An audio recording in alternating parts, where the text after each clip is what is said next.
Vous rappelez? Voilà. Ezrat Avoteinu,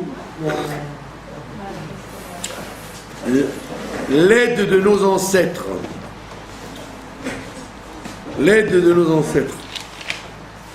Atahu Meolam, tu as toujours été. Donc vous avez remarqué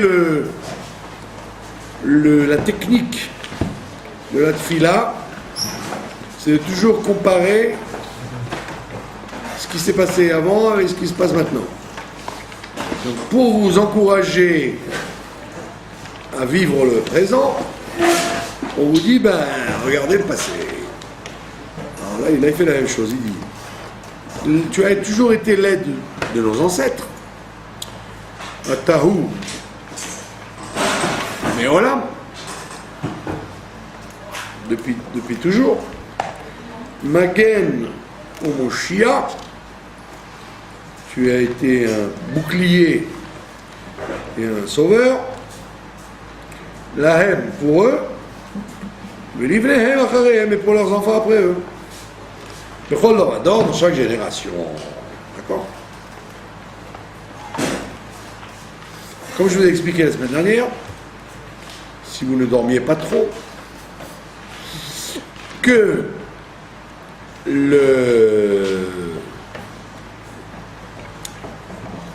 de quoi on parle quand on dit que c'est un bouclier qui nous délivre?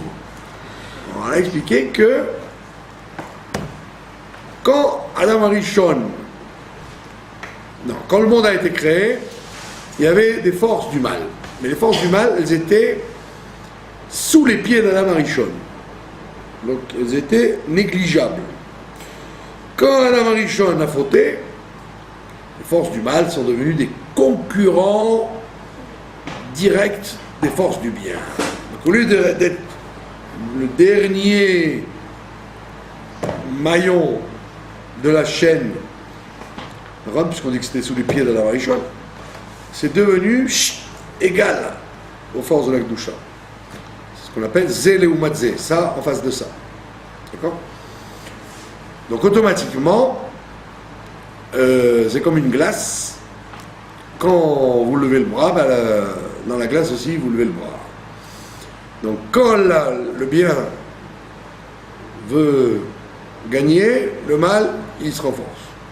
Que ce soit au niveau individuel, qu'au niveau du monde. D'accord?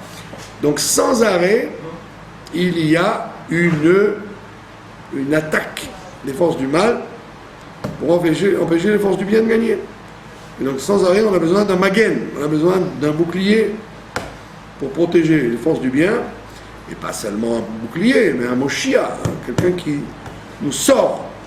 D'accord? Sinon, nous serions gagnés par les forces du mal à chaque instant. D'accord? Comme dit d'ailleurs le Midrash, le Zohar, les livres de Kabbalah, qu'il y a autant d'accusateurs que de défenseurs autour de chacun à chaque instant. Et sans arrêt, ils se font une guerre. D'accord? Donc c'est pour ça qu'il te dit, tu as été le bouclier et celui qui a délivré les ancêtres et leurs enfants après eux, Bechol Dorador, dans chaque génération. C'est-à-dire qu'à chaque fois, chaque jour et chaque génération, il y a un match entre le bien et le mal. D'accord? Et vous voyez bien que le mal, il se fatigue pas, quoi. Il lâche pas le morceau, comme on dit. Il lâche pas l'affaire, voilà. Berum Olam. Berum Olam. Au plus haut niveau du monde.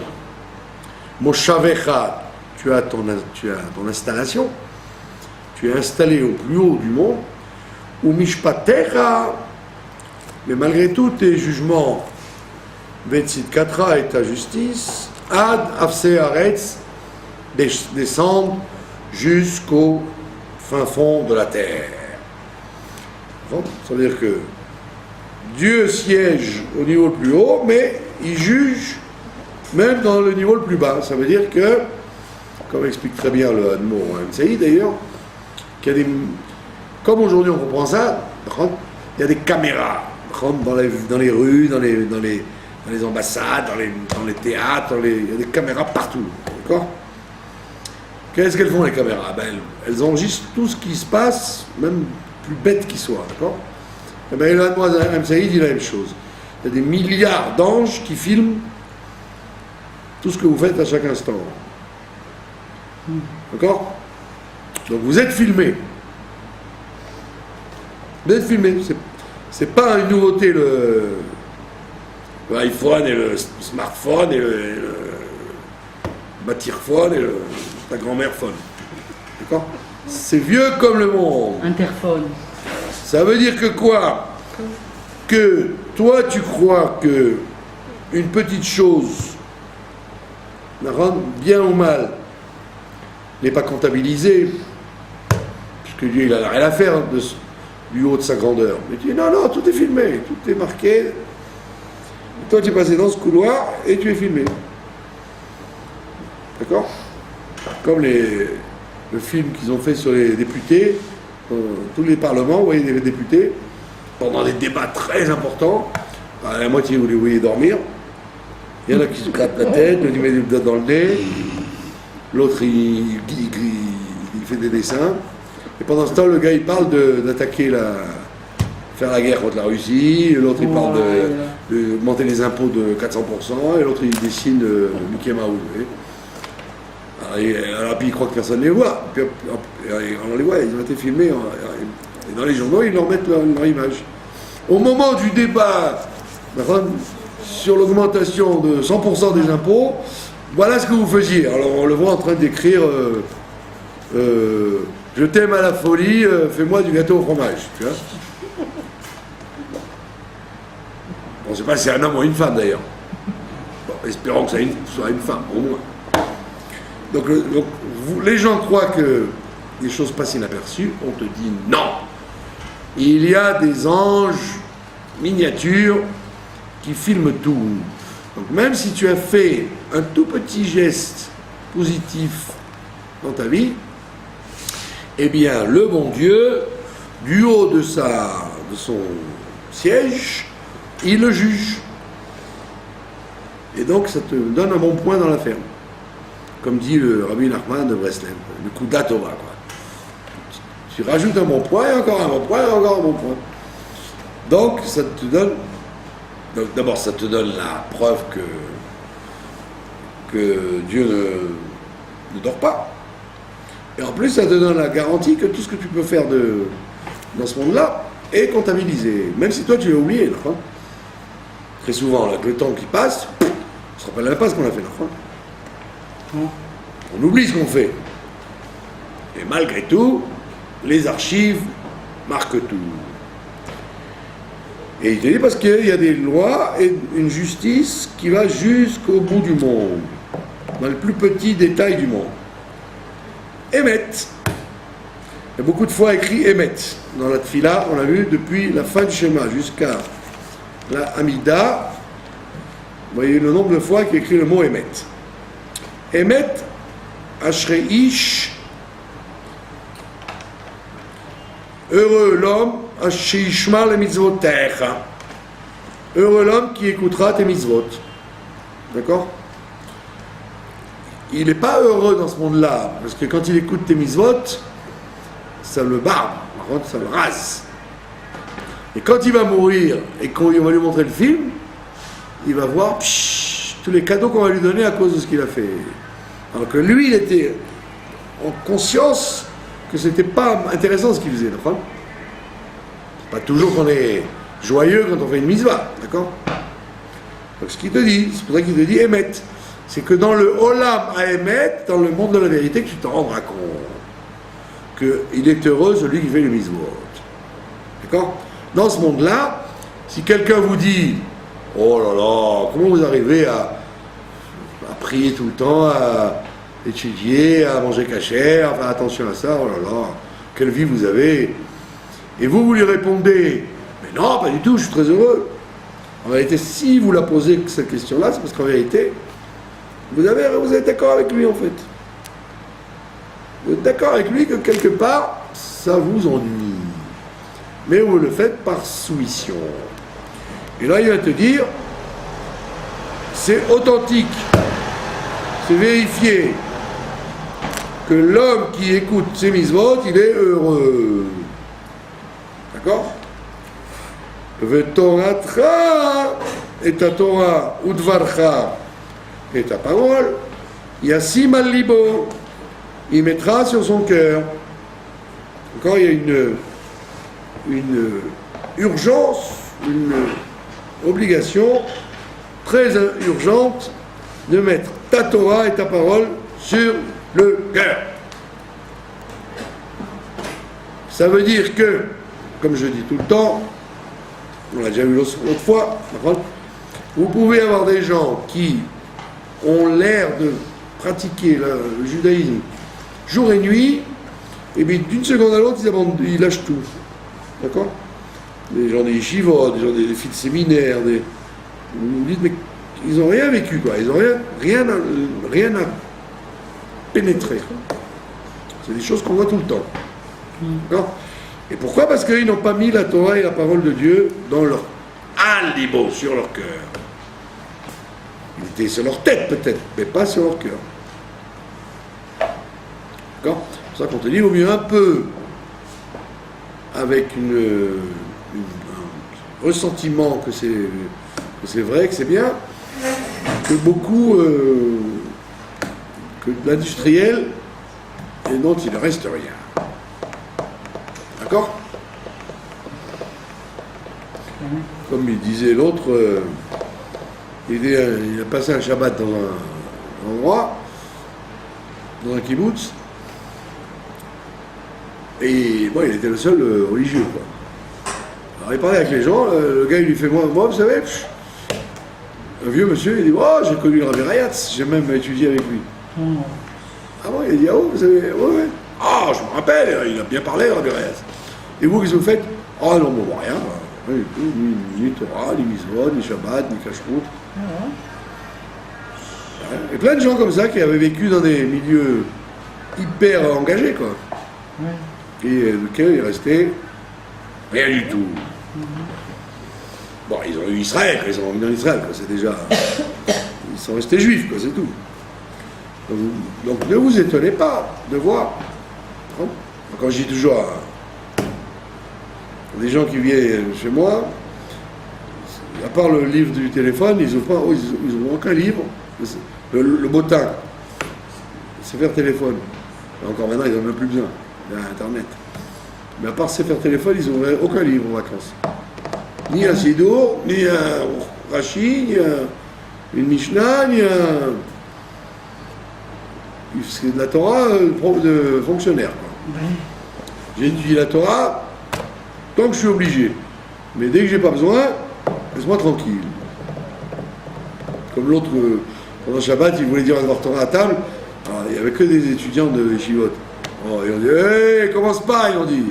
C'est Shabbat, laisse-nous tranquille. On n'est pas à la Yeshiva, laisse-nous tranquille pour raconter des livres de Torah quand même. Parle-nous de tout ce que tu veux, mais pas de Torah. On est en vacances. D'accord? Donc c'est très inquiétant quand même. Il y a quand même un sujet de. Tu fais du chiffre, tu fais du brasse du monde, mais en réalité, pas tout le monde qui est marqué par qui a la Torah sur le cœur, quoi. D'accord? Emet, c'est pour ça qu'on répète ça tous les jours. C'est la méthode Koué. Emet ataou adon amecha. C'est vrai, c'est authentifié, c'est tamponné. Ataou adon l'amecha, que tu es le maître de ton peuple. D'accord? Est-ce que les Bnei Israël sont-ils conscients que c'est Dieu qui est leur maître? Très souvent non. Ils ont plus peur que les Américains vont dire ou ce qu'ils vont faire que ce que Dieu a envie. Ou Meler Gibor l'arrive Rivam. Et un roi redoutable, Gibor c'est héros, l'arrive Rivam qui est capable de se battre pour eux. L'arrive, se disputer, Rivam de leur dispute. C'est-à-dire, il prend leur dispute à son compte. comme on le voit aujourd'hui, en Égypte et en Syrie, que nos gens qui nous haïssent se bouffent entre eux, et que le meilleur gagne. Que les deux gagnent. Il y a 15 jours, il y a eu une yeshiva, dont je tairai le nom, puisque nous sommes enregistrés, qui a été priée au Golan pour la paix en Syrie. On dit que... Et vous les entendez à la radio, les journalistes, les gens, ah c'est triste, c'est terrible ce qui se passe en Égypte, en Syrie, ah c'est terrible ce qui se passe. Moi je suis très content.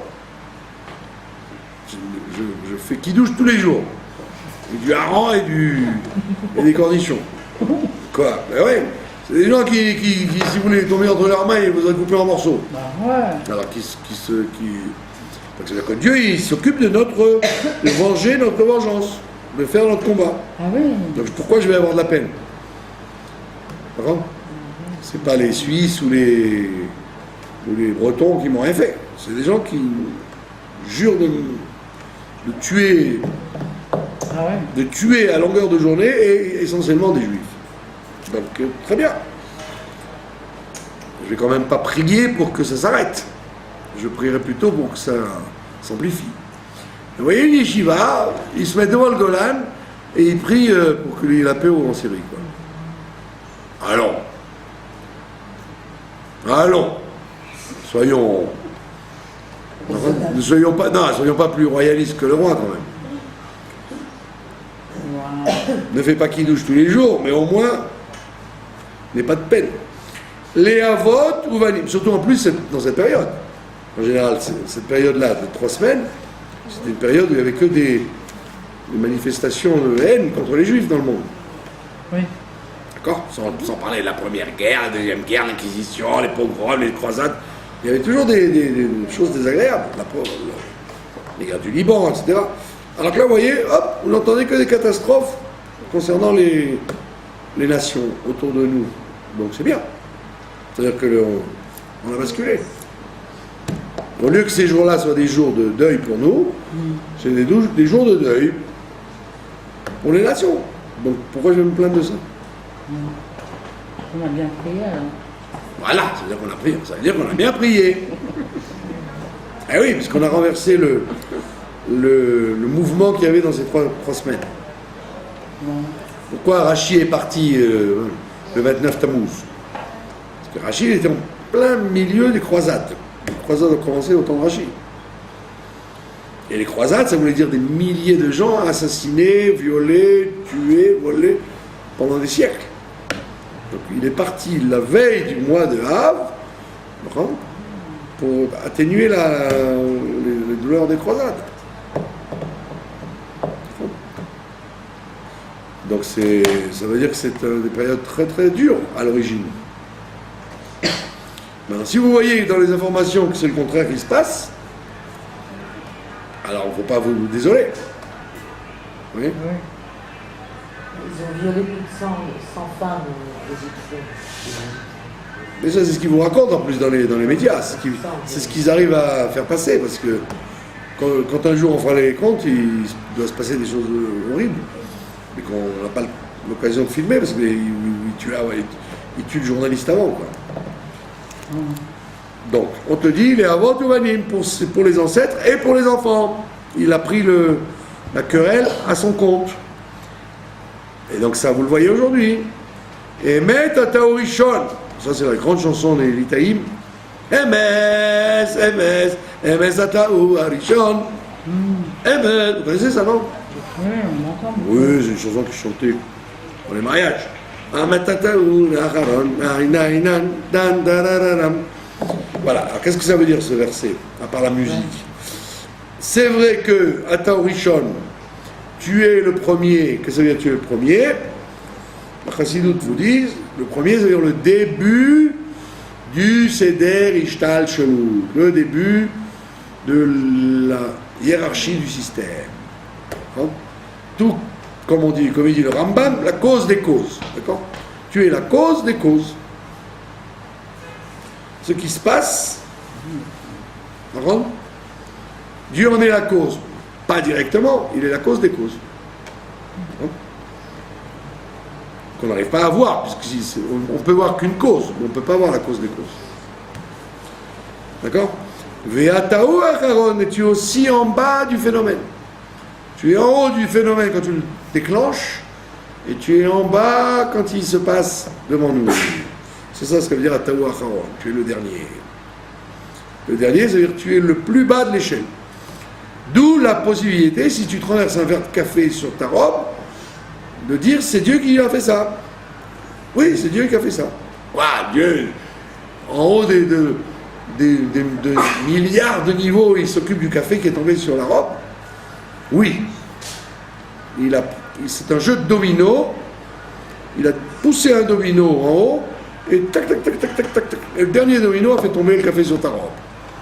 Pour te prévenir de quelque chose, et pour te punir de quelque chose. Parce que c'est désagréable, un café sur une robe, c'est désagréable. Si c'est pas de la glace à grenade qui s'en va plus, la groseille. Donc, on a voulu te donner un enseignement. Maintenant, si tu veux dire, mais non, ça ne peut être, peut-être c'est un ange qui a provoqué ça, mais me dire que c'est le tribunal divin qui a décidé de faire tomber le café sur ma robe, c'est quand même exagéré ça. Mais non, c'est pas exagéré, c'est Atahu Rishon, Atahu Acharon. Tu es le phénomène en haut et tu es le phénomène quand il arrive en bas. D'accord? Vous connaissez la blague du monsieur qui passe tous les jours devant une charcuterie et qui a des odeurs de cochonaille qui lui rentrent dans le nez. Un jour, il n'en peut plus, il ouvre la porte du magasin, puis comme il y a un énorme éclair, il dit, oh mon Dieu, on peut même plus se renseigner. On peut même plus se renseigner. D'accord? Donc lui, il a compris que c'était effectivement tout un phénomène. Dieu a déclenché un éclair en plein milieu du mois d'août pour lui faire peur, pour pas qu'il ouvre la porte de la charcuterie, parce qu'il y a Atahu Rishon, Atahu Acharon. D'accord? En général, on a tendance à l'oublier qu'il est Acharon. On pense qu'il est Rishon. Mais dire qu'il est Acharon, qui s'occupe, si la clé n'est pas rentrée dans la serrure, ou si j'ai giclé de l'eau quand j'ai ouvert le robinet, mais oui, c'est Dieu qui a fait ça. Mais quoi, c'est Dieu qui a fait ça? Il a que ça à faire avec tous les problèmes qu'il a dans le monde, de s'occuper de ça. Oui, il s'occupe aussi de ça. Il y a une caméra partout et il a filmé ça. Ou mi baladecha, mais en dehors de toi, en la numeler goel Moshiach, nous n'avons aucun roi qui délivre et qui sauve. Encore une fois, vous voyez? Comme je vous l'ai dit l'autre fois, la théorie des chrétiens qui dit qu'il y a le diable en face de Dieu, elle est juste. Il y a Dieu en face du diable. Tac, tac. Là, avec ses ailes blanches, et un regard angélique, et l'autre avec les cornes et les yeux terrifiants, tout ça c'est vrai. C'est pas simplement Michelangelo, Léonard de Vinci, c'est vrai, c'est écrit comme ça. Pas que tu dis, attends, alors, donc ça veut dire que Dieu est en face du diable. Non, il y a plus haut que ça, il y a Dieu tout seul. Et c'est lui qui est capable de te sortir du conflit entre les forces du mal et les forces du bien. D'accord?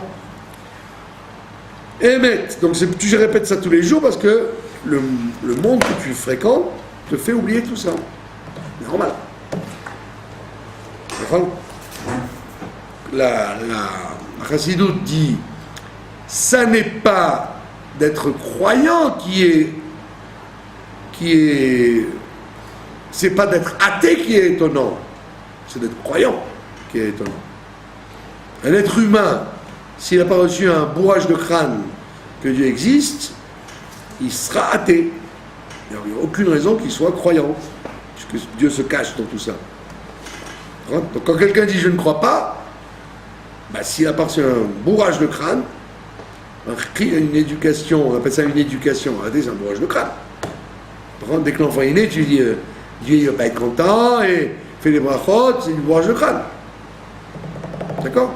Parce que si on ne lui bourre pas le crâne, c'est évident que ses yeux ne vont pas lui faire dire que Dieu existe.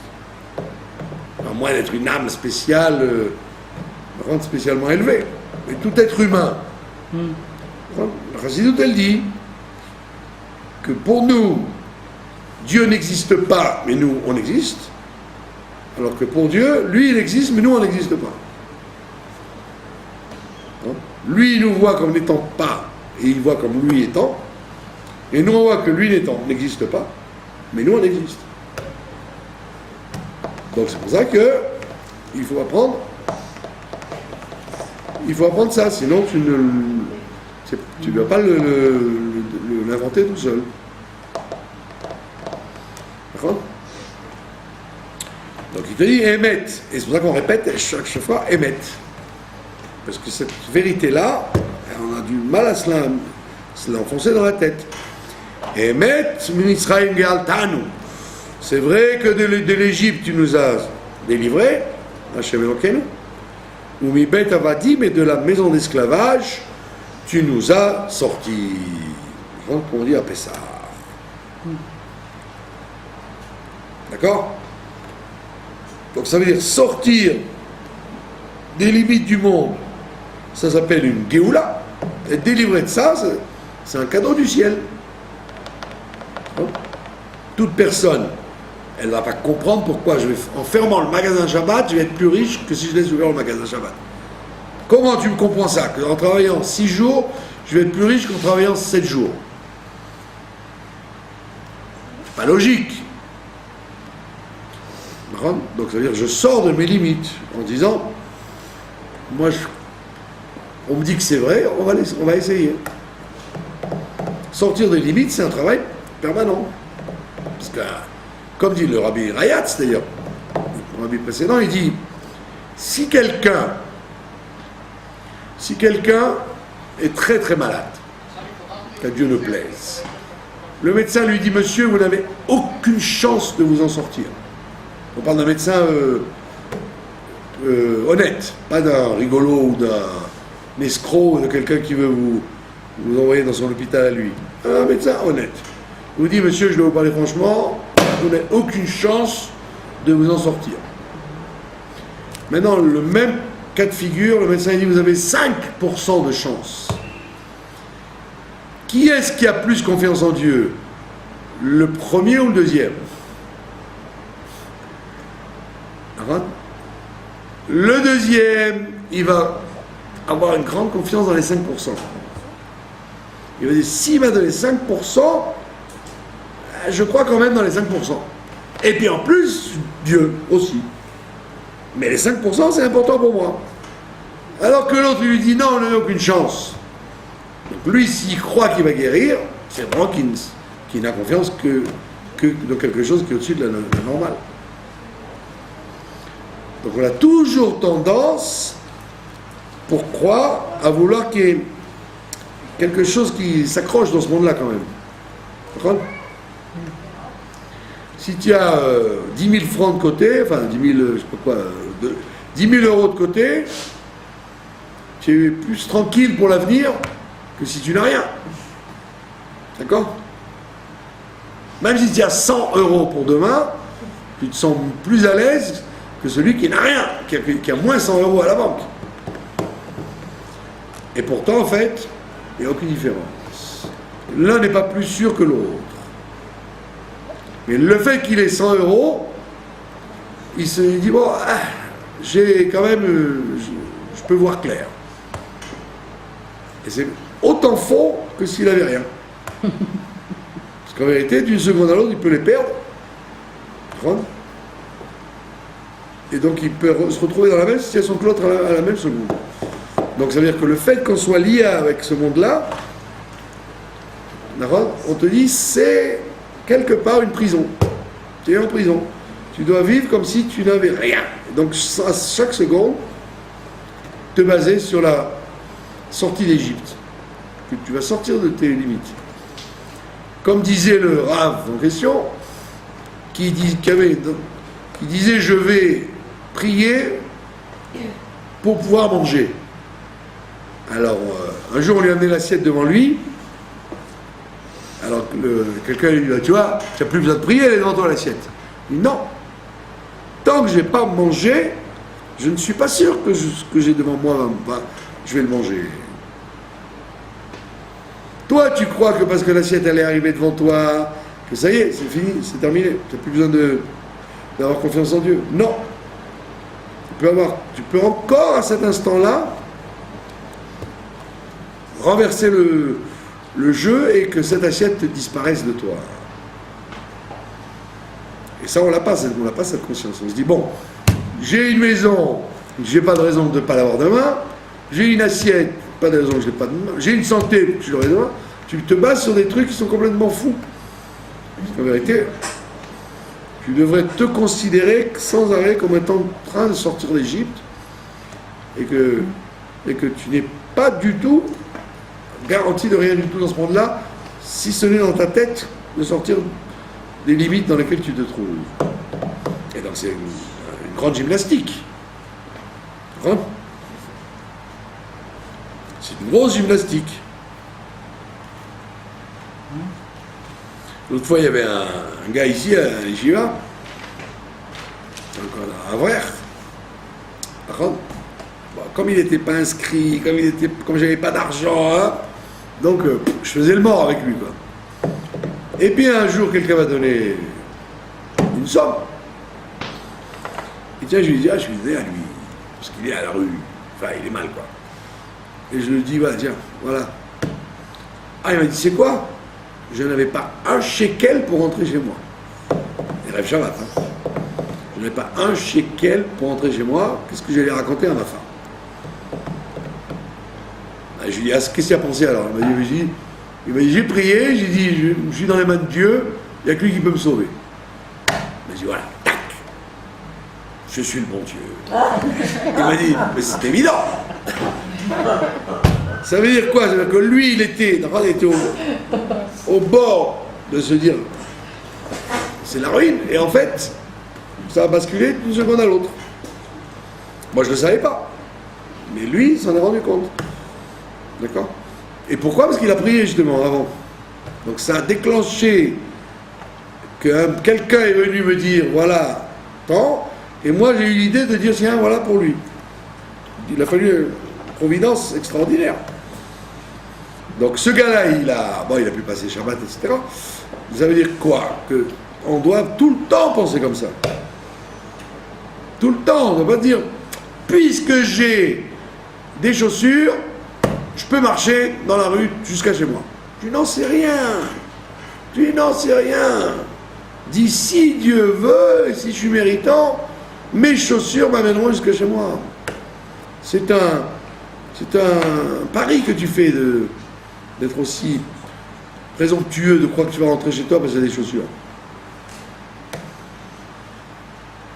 Donc c'est ce qu'il te dit. À chaque instant, tu dois dire Emet. Mi Mitzrayim galtanu, tu nous as fait sortir d'Égypte, ou mi Beit Avadim petitanu, et tu nous as libérés de la maison d'esclavage. Qu'est-ce que c'est un esclave? C'est quelqu'un qui a un maître. Qui a un maître. Sinon, il ne s'appelle pas un esclave.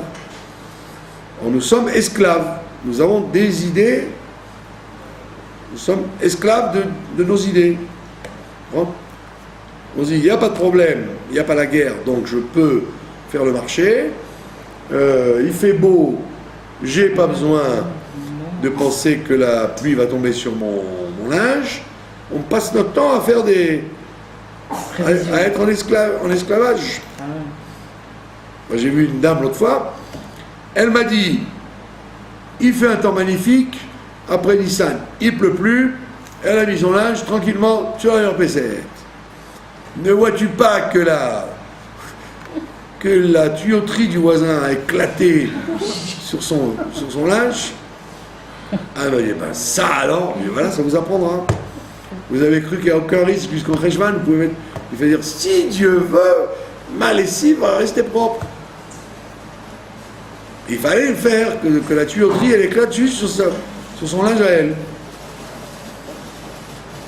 Les gens ils vous disent, ah vous exagérez. Il y a quand même, c'est quand même pas un grand miracle que j'arrive au bout de la porte. Oui, c'est un grand miracle. Si Dieu veut, tu arriveras au bout de la porte. Et s'il y a une guerre atomique brusquement, C'est par rapport au travail de l'autre alors? par rapport au travail de vous, que Dieu est capable de déclencher une guerre atomique pour vous apprendre pour vous apprendre à être prétentieux. Comme disait, comme Ibn Ezra il disait, Ibn Ezra était toujours dans la misère, le pauvre, en Espagne. Il était dans la misère tout le temps. Et il écrit à son fils, s'il est décrété que tu sois pauvre, si tu installes une maison de pompes funèbres dans une ville où il n'y en a pas, les gens s'arrêteront de mourir.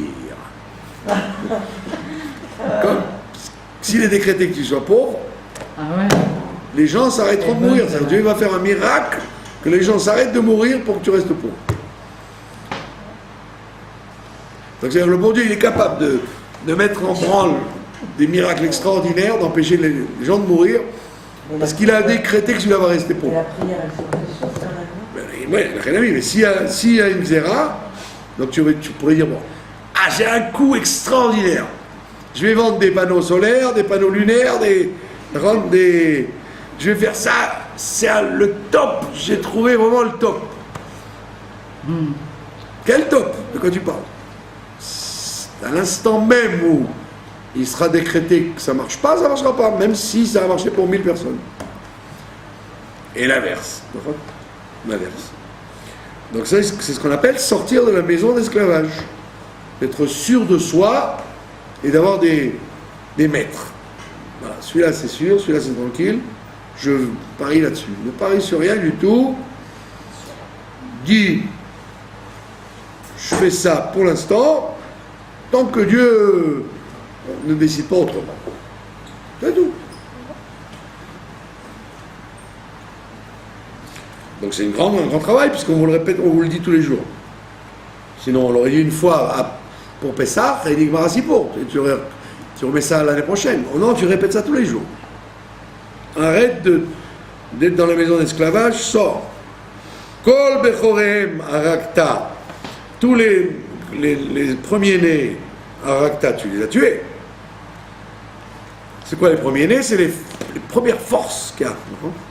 Dans le monde, il y a des premières forces qui sont élémentaires. Comme les gens qui vous disent, le médecin a dit, la science a dit, c'est le Bechor, le premier-né. Le médecin a dit, et alors? Et alors? Parce que le médecin a dit, ça peut être le contraire. La réalité peut être contraire à ce que le médecin a dit. Les économistes ont dit, et alors? Donc les gens, ils ont des Bechorot, ils ont des premiers-nés. Les choses qu'ils disent, c'est sûr. Comme ma concierge, quand elle disait, mais ils l'ont dit à la télé. Donc c'était vrai. Vous connaissez pas, vous n'avez pas connu ça, les Français, les concierges françaises. Mais vous n'avez pas entendu? Non, je ne crois pas. Comment vous n'y croyez pas? Ils l'ont dit à la télé. Donc c'était le Bechor. Si on l'a dit à la télé, c'est que c'est sûr. Ou Bechorcha Israël Galta, et ton premier-né à toi, Israël, tu l'as sauvé. V'yam souflahem bakata, et la preuve, c'est que tu as ouvert la mer pour eux. Ils pensaient, nous on a vu le film, comme on dit. Donc on sait que la mer était ouverte, mais eux, ils ne s'imaginaient pas qu'elle allait s'ouvrir la mer. Que Dieu allait déclencher un phénomène aussi fort d'ouvrir la mer pour les faire passer. D'accord?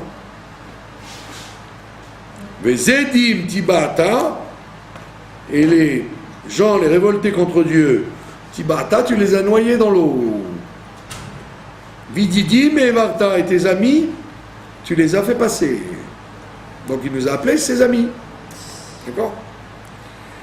V'yechasumaim tzarehem, et tu as couvert l'eau, tzarehem, tes ennemis. Echad mehem lo notar, pas un seul n'a survécu. Sauf le pharaon. Alzot shibechu auvim. Et c'est pour ça que les gens qui t'aiment te féliciteront. D'accord? Nous on lit ça comme des robots. Là. En fait, quand on réfléchit, on se dit qu'effectivement, tous les jours, on rappelle ça, la mer Rouge, etc. Que dans la vie, il y a des tas de fois où la mer Rouge elle s'ouvre. Il suffit de Il suffit de vouloir.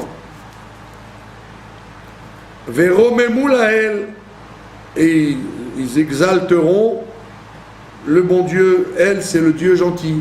Quand Dieu est bon, on l'appelle El. D'accord?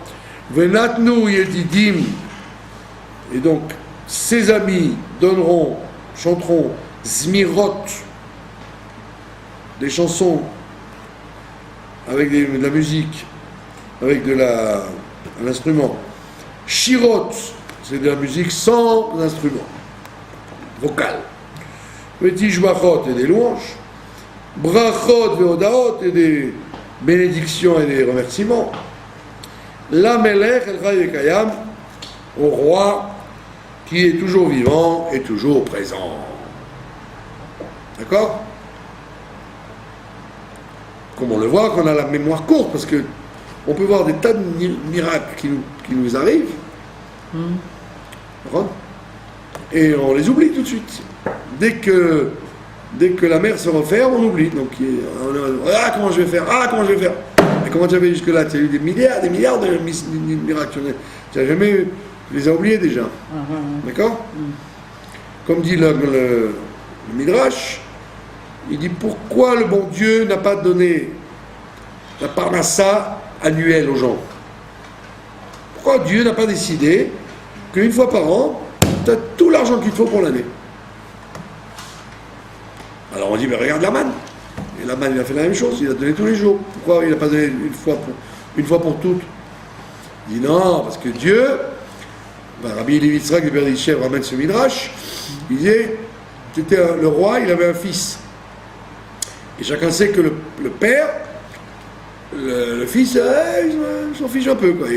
Il vient voir son père que pour lui demander des sous, ou lui demander un service. Alors il a dit, son fils venait, il lui donnait de l'argent. Alors il dit, tu sais quoi, viens tous les jours me demander de l'argent. Alors il a dit, pourquoi tu me donnes pas tous les mois, tous les ans, tous les 6 mois, donne-moi tous les jours. Dis-moi tous les jours tu viens me voir. Et comme ça je vois mon fils. Donc le bon Dieu, il a dit la même chose. Si je te donnais la parnassa une fois par an, tu prierais une fois par an, et le reste du temps, tu n'as rien à faire, tu as l'argent. Donc là, je ne te le donne pas tous les jours, pour que tous les jours tu me demandes, papa, je suis dans le bronze, je dois payer la facture d'électricité, j'ai pas d'argent. Papa, j'ai pas de quoi faire Shabbat. Papa, j'ai pas de quoi payer les colonies de vacances à mon fils. Tous les jours tu pries Dieu, et donc le bon Dieu dit, allez, bah, tiens, je voulais que tu me parles, alors je te donne tous les jours. Sinon, tu aurais dit, maintenant que j'ai les sous, qu'est-ce que j'ai besoin de parler à mon père? Je suis tranquille. Donc c'est une bonté de Dieu qu'il te mette dans des épreuves permanentes d'inquiétude de la santé, de l'avenir, etc. Pour que sans arrêt tu dises à Dieu, merci papa, merci tonton, merci ton... Sinon tu l'oublierais. D'accord? Donc c'est pas du tout une galère, c'est au contraire une bénédiction. Celui qui est au niveau de lever les yeux au ciel de toute façon, qui comprend, même s'il a $1 million devant lui, que ce $1 million n'a aucune valeur, peut-être qu'il va y avoir le feu dans 5 minutes, lui on lui laisse le $1 million. C'est comme ça qu'il n'oublie pas Dieu. Donc on lui dit, bon, lui l'épreuve elle n'est plus une épreuve pour lui, donc je n'ai plus besoin de jouer avec lui. Tant qu'il joue avec nous, c'est qu'on n'est pas sérieux. Parce qu'on a besoin de ça. S'il sait que tu as besoin de ça, il ne te fait pas confiance, il ne te donne pas des avances. En santé, en argent, tout ce que tu veux. Parce qu'il a besoin que tu t'inquiètes. D'accord? Et si par exemple, il y a des... Regardez, excusez-moi de vous interrompre, pardon. Il y avait un monsieur... Excusez-moi, dans les années 84, vous n'étiez pas en Israël encore, il y avait eu l'escroquerie de l'État juif, une de plus, qui avait inventé les actions boursières. Vous connaissez ça? Ça s'appelait les actions boursières. Vous mettiez 100 francs, disons 100 shekels, une semaine après, vous aviez 200 shekels. Et vous pouviez sortir l'argent. Vous mettiez 3 semaines, 400 shekels. Chaque semaine, 1000 shekels. Un mois, 3000 shekels. Alors, tout le monde a vendu sa maison, sa femme, ses enfants, sa voiture. C'était de la folie pure. Ouais, on aurait cru Dallas, c'est l'imagination. Et c'était une escroquerie fabuleuse parce qu'il n'y avait rien derrière. Et donc, d'une seconde dans ils ont tout arrêté. Et donc, alors il y en avait un des directeurs de banque qui avait lancé ça. Il était au 6e étage de la police et il s'est jeté par la fenêtre. Oh, la vache. Le pauvre, ouais. Au 6e étage, il n'y avait pas de barreau. En plus, il y avait des avocats, c'était rien, quoi, c'était des bureaux. Il s'est jeté par la fenêtre. Alors que le pauvre homme, s'il avait eu l'idée de ne pas se jeter par la fenêtre, eh ben, un mois après, ils ont tout fermé, l'affaire était fermée. Les gens ont perdu tout leur argent, et tous les gens qui ont fait le coup, ils n'ont rien eu. Dont lui, il n'aurait rien eu non plus. Ils ont dit non, mais c'est... Vous savez comment ils savent embrouiller, envelopper les choses. Donc ce malheureux, s'il avait eu la confiance en Dieu, que bien que je sois passible de mort pour les gens que j'ai ruinés, il faut avoir confiance en Dieu. Et il n'a pas eu confiance, il s'est jeté par la fenêtre. Un mois après, hocus pocus, abracadabra, tous les directeurs, ils sont encore là d'ailleurs, tranquillos.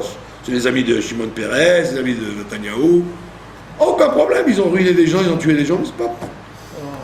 Donc je vous raconte ça à l'envers, que s'il avait eu confiance en Dieu, il n'aurait pas dit que va-t-il m'arriver. Il aurait dû dire j'ai confiance en Dieu, il ne m'arrivera rien. Et il aurait eu raison. Peut-être qu'il culpabilisait trop. Mais j'ai très bien compris qu'il culpabilisait trop. C'est un type droit. Il a fait des droits, alors que les autres me disaient on va payer les avocats, on va être tranquille. Mais pour vous dire que quelqu'un qui croyait que tout est fini, il aurait dû dire non, peut-être pas. Vous comprenez? Et ces gens-là, ils sont toujours vivants. Eux, ils avaient le problème. Ah ouais, mais lui, c'est dommage qu'il ait fait cette bêtise qu'il aurait supporté encore 15 jours. On leur aurait fait comprendre que, t'inquiète pas, les gens, ils ne retrouveront pas leur argent, mais toi, tu seras tranquille. Il n'y a aucune assurance. Ah ouais. Les gens qui ont perdu toute leur fortune. Moi, j'avais bon, des amis ils ont laissé comme ça. Les Olim Kardashim qui étaient avec moi, ils ont perdu leur maison et leur voiture. Ils se sont retrouvés à la rue. D'accord? C'était tellement tentant. Moi-même, je suis rentré là-dedans. Mais moi, je vous ai raconté le miracle qui m'est arrivé à moi. Et nous terminerons avec ça, d'ailleurs. Je n'ai pas raconté le miracle, mais oui, je l'ai raconté 2000 fois. Que je devais payer des factures. Et que comme je n'aime pas avoir des dettes, j'ai dit, bon, j'ai gagné beaucoup d'argent, puisque c'était, je vous dis, le jackpot. Mais ça a duré combien de temps là? Oh, ça a duré 6 mois, presque un an. Donc, le temps que ça déclenche, les gens m'ont convaincu de le faire.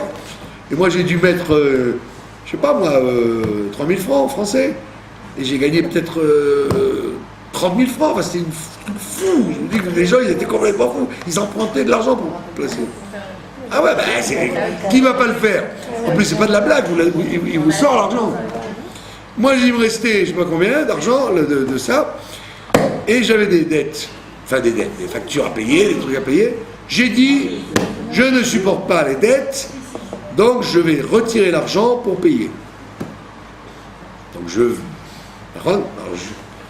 dis à ma femme, je vais à la Discount Bank, il était midi moins 10, ou je sais pas quelle heure était, 11h du matin, je veux sortir tout l'argent comme ça on paye les factures. Alors je vais là-bas, mon ami qui était l'employé, il me dit, mais tu es fou, emprunte de l'argent, fais ce que tu veux pour tes factures, mais tu vas pas quand même gâcher ça. J'ai dit, moi écoute, c'est très beau, j'ai gagné, je suis très content, maintenant j'ai besoin de cet argent, laisse-moi tranquille.